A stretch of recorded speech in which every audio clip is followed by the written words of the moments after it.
presentation. This is group 21. We're doing problem 8.34, and my name is Brad Kurtz. And I'm Josh Tinkle. And I'm Patrick Byrne. Okay, and this is where we're going to start. So what the problem looks like, we got a free end at A, a roller at B, and a pin at C. A and B is split up in 6 meters, BC is 6 meters, and we have a uniform load of 2 kilonewtons per meter. So let's first draw a free body diagram with our reactions at B and C, and our force as a point load of 12 kilonewtons, 2 times 6. And first let's solve for the forces in the x direction. We know that's 0. Our forces in the y direction, reaction at C and reaction at B, have to equal 12. And we know by symmetry, both of those reactions are equal, have to be 6 kilonewtons. And so, let's go over here. First, we're going to draw the shear diagram. This is what it looks like.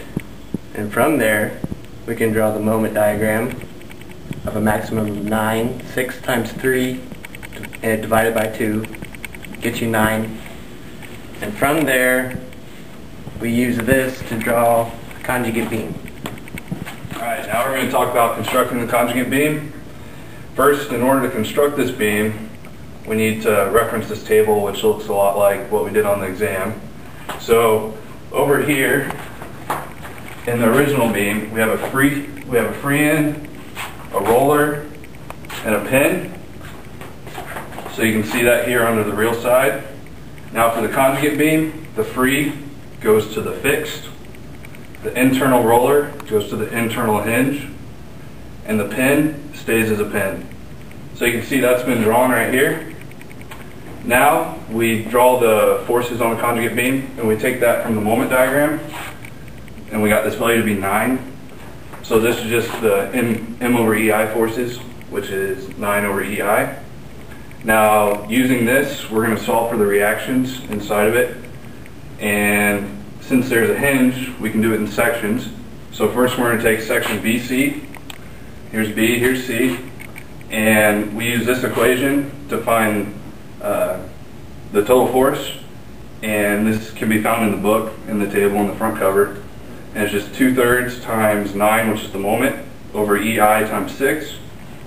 And then to solve for the forces, we know by symmetry that BY prime equals CY prime.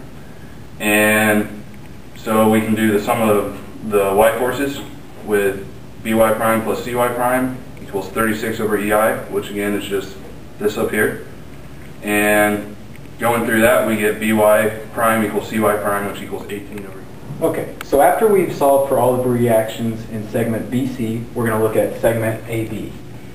From segment BC, we determined that the BY reaction was 18 over EI down.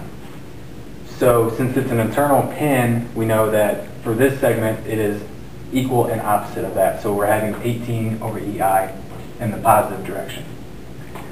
So our original question was to determine the deflection at point A. And for the conjugate beam method, the deflection is equal to the moment.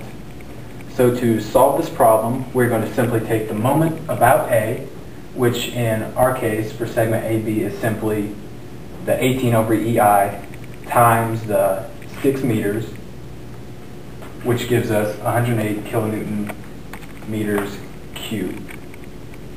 And then after that, it is simply a matter of plugging in the given values of E over I, which gives us a moment equal to 6.75, which is also equal to the deflection at A of 6.75 millimeters.